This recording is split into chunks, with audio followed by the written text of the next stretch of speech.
रायपुर के press club में AIIMS outsourcing employees union ने प्रेस कॉन्फ्रेंस किया है। इस दौरान एम्स अस्पताल में काम करने वाले ठेका श्रमिक कर्मचारियों को नौकरी से निकाले जाने पर अपना पक्ष रखा है। आपको बता दें कि मौखिक रूप से बिना कारण बताए नौकरी से बर्खास्तगी अभी तक 12 श्रमिकों को गैर कानूनी रूप से नौकरी से बाहर कर दिया गया है, जहां अनुपस्थिति दर्ज कर मनमाना वेतन कटौती SC, ST एवं महिला कर्मचारियों को विशेष रूप से प्रताड़ित किया जा रहा है। वहीं श्रम कानूनों का परिपालन न होना, समय पर मजदूरी भुगतान न होना आदि मुद्दों को उजागर करते हुए एम्स ठेका श्रमिक 18 जनवरी को प्रदर्शन, वहीं 23 जनवरी को धरना और 27 जनवरी को हड़ताल करने का फैसला लिया है। बता दें कि यूनियन ने अनेकों मर्तबा डायरेक्टर एम्स को अनुरोध किया था कि इन मुद्दों पर चर्चा के लिए यूनियन के प्रतिनिधि मंडल को अवसर प्रदान करें, लेकिन आज तक एम्स प्रबंधन से कोई सकारात्मक रूप प्रदर्शित नहीं हुआ है। ठेका श्रमिक आंदोलन हड़ताल के तैयारियों में जुटे हैं। एम्स अस्पताल में मजदूरों का शोषण एवं श्रम कानूनों का परिपालन नहीं होने के चलते जिन परिस्थितियों का निर्माण हुआ है, उस ओर माननीय केंद्रीय स्वास्थ्य एवं परिवार कल्याण मंत्री, प्रदेश के सांसदों एवं सभी राजनीतिक दलों को ज्ञापन दिया गया है। ठीक है जी, बताइए कि क्या हुआ आप लोग के साथ एम्स में? सर जो ठेकेदार हैं सबको शोषण कर रहे हैं, बहुत ज़्यादा मतलब प्रताड़ित किया जा रहा है। वहाँ पर हम लोग लेबर कोड में भी गए, एम्स में भी सबको सूचना दिए, लेकिन कोई सुनवाई नहीं हो रहा है। जहाँ ठेकेदार को देखो कर्मचारी के ऊपर दबाव डाल रहे हैं बहुत ज़्यादा। अभी भी बहुत लोग आने वाले थे लेकिन कोई नहीं आया डर के वजह से। एम्स में वो लोग चाहते हैं यूनियन एक्टिव ना हो, क्यों चाहते हैं वही लोग जाने। जहाँ तक अभी सर लोग भी बोले बहुत करप्शन है वहाँ पर और बहुत ज़्यादा प्रताड़ित हो रहा है कर्मचारी, मानसिक संतुलन सबका खराब हो रहा है सर। वहाँ पर क्या चाहते हैं अब इस तरीके से? हम चाहते हैं आगे की लड़ाई और लड़ेंगे और जारी रखेंगे लड़ाई को, जब तक सुधार नहीं आएगा प्रशासन में तब तक हम लोग लड़ते रहेंगे। अभी नौकरी से आप लोग को निकाल दिए कि नौकरी से मेरे को दूसरे जगह सेटलमेंट किया गया। हमारा एग्रीमेंट हुआ था 3 महीने का, 3 महीने को एम्स में देना था हम लोग को वापस, लेकिन एम्स के डायरेक्टर को भी आगाह किए, सबको आगाह किए, लेकिन कोई सुनवाई नहीं हो रहा है। 3 महीने के बाद हम लोग को वापस लेना था, आज 5 साल हो गया वापस नहीं लिया। ठीक, परिचय दे दें। रामदेव जंघेल, मैं सिक्योरिटी गार्ड हूँ एम्स का। आप लोग को नौकरी से निकाल दिए, क्या मामला है पूरा बताइए। मैं वहाँ 7 साल से काम कर रही थी। अभी नया ठेका मतलब कंपनी आया, बस 4-5 महीना हुआ था और लोकेशन लोग चेंज करते थे और ऐसा लोकेशन मतलब ऐसा वहाँ पे वो शेड्यूल बना हुआ था कि हर 6 फ्लोर था और हर 2 घंटे में पूरा फ्लोर में जाके साइन करना, ऐसा कुछ लोग छोटा ऐसा कारण लोग निकालते थे। जैसे एक सिग्नेचर के लिए तो किसी को नहीं निकाल सकते ना, हर 2 घंटे में हमको हर फ्लोर जाके साइन करना है। तो कोई फ्लोर में हम कोई नर्सिंग स्टाफ से मिलते हैं, डॉक्टर से मिलते हैं, कुछ काम बताते हैं, वर्करों को बताते हैं। ऐसे में थोड़ा सा 5-10 मिनट का लेट हो जाने से छोटी बातों पे तुम कल से ड्यूटी मत आना, इस टाइप का ऐसा रीज़न लोग रख के मतलब बहुत 2 बार 3 बार होने के बाद मैं एक दिन बहुत जोरदार मतलब बोली कि हमेशा आप ऐसा क्यों कर रहे हो, ऐसा थोड़ी ना होगा कि छोटा चीज़ों के लिए आप मेरा बिना गलती के, हाँ तुम्हारा कोई गलती नहीं है फिर भी मैं तुमको निकाल रहा हूँ, जाओ।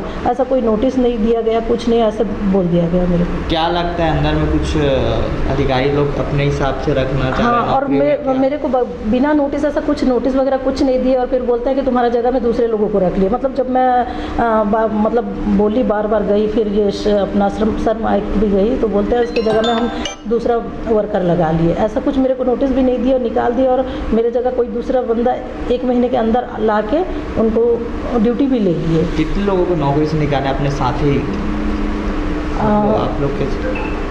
अब मेरे जाने के बाद किसको निकाले हैं पता नहीं। कुछ लोग तो और भी कुछ लोग हैं जो ऐसी परेशान करने की वजह से, हाँ। और मैं जब थी उस समय भी कुछ वर्कर ऐसे थे जिनको ड्यूटी के मामले में और कुछ चीज़ के मामले में मतलब परेशान करते थे, तो उन लोग खुद भी रिजाइन दे दिए परेशान होकर। ऐसा भी मतलब वो आया हुआ है कि उन लोग परेशान होकर रिजाइन भी दिए हुए हैं, ऐसे भी है कुछ वर्कर। अभी तो 2 मिनट के लिए भगा दे रहे हैं, 2 मिनट। हाँ, अभी तो 2 मिनट। और ऐसा भी होता था कि जैसे हम लोग ब्रीफिंग लेते थे तो वर्करों का 8 घंटे का ड्यूटी रहता था, लेकिन आधा घंटा पहले आओ, ऐसे टाइप के वहाँ पे रूल बनाए थे और उसमें भी 5-10 मिनट लेट होने से उनको भगा देते थे। फिर अटेंडेंस कार्ड वगैरह में जैसे एक दिन का कोई छुट्टी मांगता था, एप्लीकेशन वगैरह देता था तो उनको 5 दिन का छुट्टी इस टाइप का दे देते थे। ऑफिस से ही होता था ये सब चीज़। और अटेंडेंस कार्ड में जैसे कि ऑप्शन डाल देना पहले से, जैसे कोई बंदा इमरजेंसी में छुट्टी कर दिया या ड्यूटी आ नहीं पाया तो तुम 3 दिन तक ड्यूटी मत आना, इस टाइप का करके करके पहले से 3 दिन 5 दिन 10 दिन ऐसा करके पहले से एब्सेंट डाल देते थे। आप कितने सालों से नौकरी कर रहे थे? मैं वहाँ 2014 में ड्यूटी मेरा मतलब वहाँ ज्वाइनिंग हुआ था, तो मैं 2022 तक का ये जून तक की हुई हूँ। अब स्थिति इस तरीके से बन गया कि आप लोग को नौकरी निकाल दिया, तो आप लोग क्या सोचते हैं, क्या चाहते हैं, अब आगे का रणनीति क्या बनाएंगे आप लोग? मतलब आप लोग क्या स्थिति मानते हैं? आप नौकरी से तो निकाल दिए, आप लोग क्या करेंगे आगे की मांग और कुछ क्या करेंगे ये पूछ? आगे का तो लड़ाई करना ही है और हमको तो ड्यूटी चाहिए। अभी हमारा आर्थिक स्थिति भी थोड़ा सा ठीक नहीं चल रहा है, 6 महीना 7 महीना घर में बैठे हैं, तो कंडीशन तो ऐसा होगा, आप समझ सकते हैं। तो हमको हमारा नौकरी वापस चाहिए। शिकायत किया था आप लोग इस मामले पे? शिकायत मतलब श्रम आयुक्त में ही हम लोग जो भी है शिकायत किए हुए हैं। क्या कुछ बोले उन लोग? वहीं पर जैसे डेट के ऊपर डेट मिल रहा था, तो वही वहाँ के जो अपना लीगल एडवाइज़र है उनको भी मतलब छानबीन सूचित किया गया था उन लोगों को, कुछ सुनवाई नहीं हो रहा है। परिचय दे दो अपना पूरा। मेरा नाम संगीता सोनी है। ठीक, क्या क्या कार्य में पदस्थ थे? मैं हाउसकीपिंग सुपरवाइज़र थी एम्स में। आज आप लोग प्रेस कॉन्फ्रेंस किए हैं, क्या मांग को लेकर प्रेस कॉन्फ्रेंस की है? मांग ये है कि हमें नौकरी से निकाल दिया गया। 10 तारीख को हम लोग ड्यूटी गए थे और उसके बाद वहाँ से जब 11 तारीख को हम ड्यूटी वापस जब गए सुबह हमारी ड्यूटी थी, तो हमारा वहाँ से चार्ट में से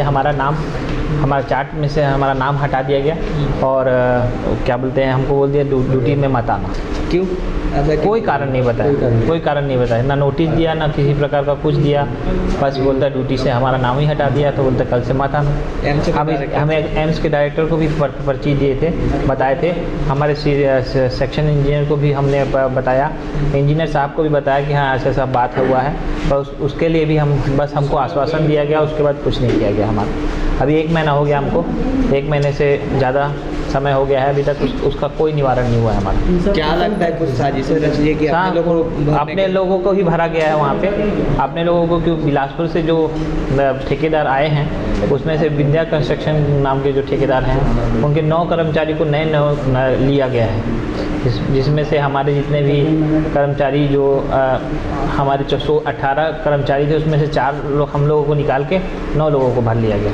नौकरी में आप लोग कब से नौकरी? हम लोग 7 साल हो गए हम लोगों को नौकरी। एम्स में नौकरी करते हैं, उस दौरान आप लोगों को दिक्कत नहीं होती? नहीं, अभी दिक्कत हो रही है? हाँ अभी दिक्कत हो रही है। और हम लोगों का ITI है, डिप्लोमा भी है, सब है। हाँ। आप लोग मतलब योग्यता अनुसार नौकरी करते हैं? हाँ योग्यता अनुसार नौकरी। और वहाँ पे तो ऐसे भी हैं जिनके पास ITI की सर्टिफिकेट भी नहीं तो भी नौकरी कर रहे हैं। अच्छा, मतलब कुल मिला के साजिश रचकर अपने लोगों को भरे जा रहे हैं। हाँ। सीधा आरोप है कि डायरेक्टर के द्वारा इस तरीके से किया? डायरेक्टर वाले हैं, डायरेक्टर के भी हैं, हमारे एम्स के जो अधिकारीगण हैं उनके, जो हमारे इलेक्ट्रिकल डिपार्टमेंट के सारे। जी बताइए क्या हुआ? अभी एम्स से जब प्रोजेक्ट शुरू हुआ 2010 से मैं वहाँ ड्यूटी कर रहा हूँ प्लम्बर पद में रोहतक में भी, और 2014 से मतलब एम्स के कॉन्ट्रैक्ट में आउटसोर्सिंग में हम लोग ड्यूटी अभी वर्तमान में भी रनिंग में है, मेरे को निकाले नहीं है कोई। तो मैंने देखा कि अपने जितना भी जो क्या बोलते हैं जो वर्कर हैं जो आते हैं बेचारे दूर दूर से भी आ रहे हैं, बहुत दूर से, जो 25 किलोमीटर 30 किलोमीटर दूर से अप डाउन करके भी लोग ड्यूटी वर्तमान कर रहे हैं।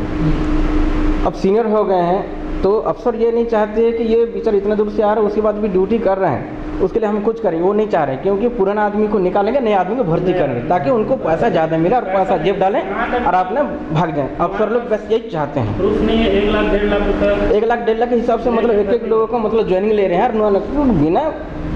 और बिना जानकारी के किसी विचार इतने दूर से जो आते हैं नौकरी से निकाले नहीं, मेरे को नहीं निकाले हैं, है ना। तो मैंने सोचा कि नहीं हम लोग कुछ गठन करके कुछ यूनियनबाजी करेंगे और इस चीज़ को हम रोकेंगे। यूनियन पर रोक रहे हैं पूरा, तो यूनियन के सहारा हमने लिए ताकि ये बेचारे जो परेशानी में हैं उनका थोड़ा आर्थिक स्थिति सुधर जाए। ठीक, नाम चंदूलाल नाग, प्लम्बर पद पर रखा हूँ। ठीक।